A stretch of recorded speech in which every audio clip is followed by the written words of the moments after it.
नमस्कार दोस्तों, स्वागत है आपका हमारे चैनल प्लेडू पर। डिएगो मैराडोना, जिनका नाम फुटबॉल जगत के बेहतरीन खिलाड़ियों में शुमार है, जो अपने खेल कौशल और तेजी के लिए जाने जाते हैं। 1986 का विश्व कप था। अर्जेंटीना के डिएगो मैराडोना ने एक ऐसा गोल किया जो न केवल खेल का परिणाम बदलने वाला था, बल्कि फुटबॉल की दुनिया में एक नई बहस को जन्म देगा।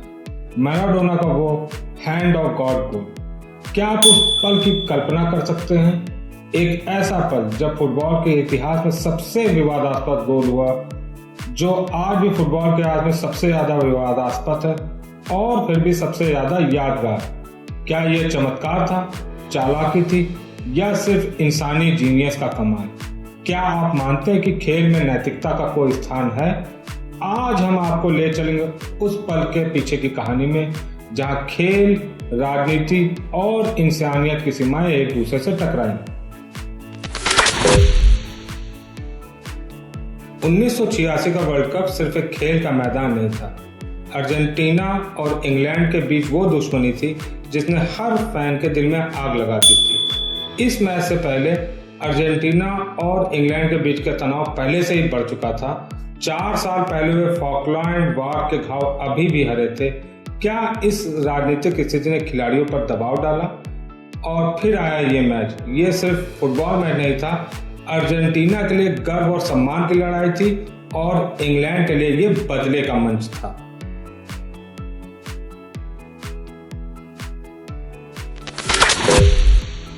मैच शुरू हुआ, दोनों टीमें अपनी पूरी ताकत के साथ खेल रही थी और एक दूसरे को मात देने की एक दूसरे में होड़ लगी थी। लेकिन 51वें मिनट में जो हुआ वो आज भी चर्चा का विषय है। फिर आया वह पल, मैराडोना ने एक गेंद पर ऊंची छलांग लगाई और गेंद गोल में चली गई। लेकिन ठहरिए, क्या यह हाथ था? मैराडोना ने गेंद को अपने हाथ से गोल में डाल दिया। रेफरी को कुछ नजर नहीं आया।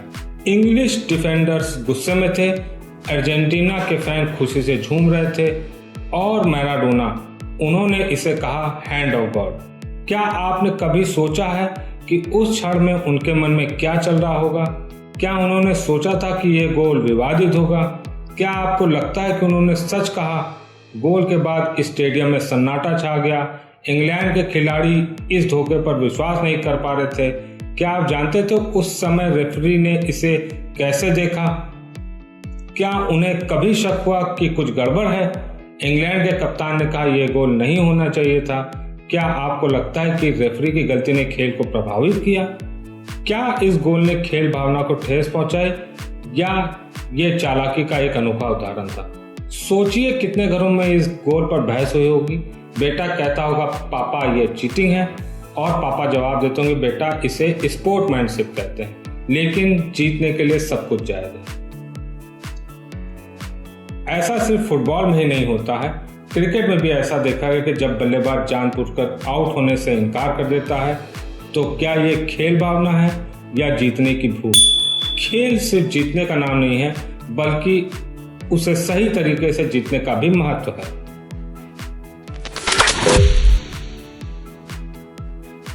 लेकिन मैराडोना ने इसके बाद जो दूसरा गोल किया, वो फुटबॉल के इतिहास में सबसे महान गोलों में से एक माना जाता है। उन्होंने अकेले ही 5 इंग्लिश खिलाड़ियों को हराया। क्या आप सोच सकते हैं कि उस समय उनके मन में कितना आत्मविश्वास होगा? उन्होंने कहा कि मैंने अपनी पूरी जिंदगी इस पल के लिए मेहनत की थी। क्या यह गोल उनके करियर का सबसे बड़ा पल था? क्या हैंड ऑफ गॉड की चालाकी उस जीनियस गोल के सामने माफ की जा सकती है?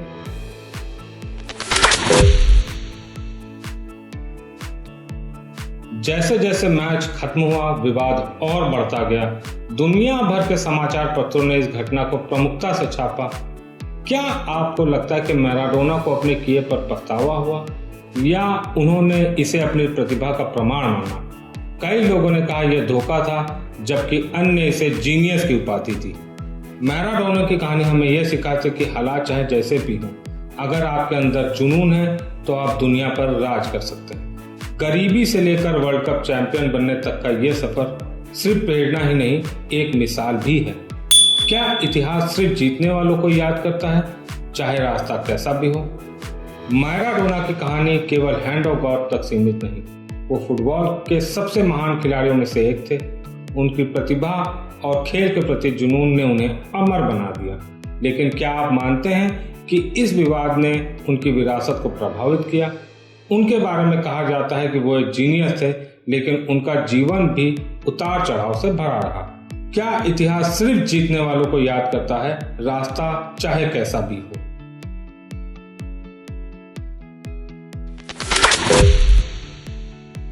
क्या हैंड ऑफ गॉड ने फुटबॉल में तकनीकी बदलावों को प्रेरित किया? आज हम VAR जैसी तकनीकों का उपयोग करते हैं ताकि ऐसे विवादों को टाला जा सके, लेकिन क्या तकनीक वास्तव में खेल की आत्मा को बचा सकती है? क्या आपको लगता है कि फुटबॉल अब भी पहले जैसा रोमांचक है?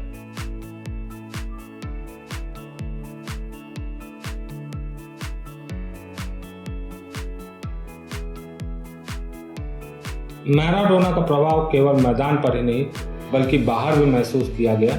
वह एक आइकन थे जिन्होंने लाखों लोगों को प्रेरित किया। क्या आप जानते कि उनके निधन पर दुनिया भर में शोक मनाया गया? उनके बारे में कहा गया कि वह केवल एक खिलाड़ी ही नहीं थे बल्कि एक भावना भी थे।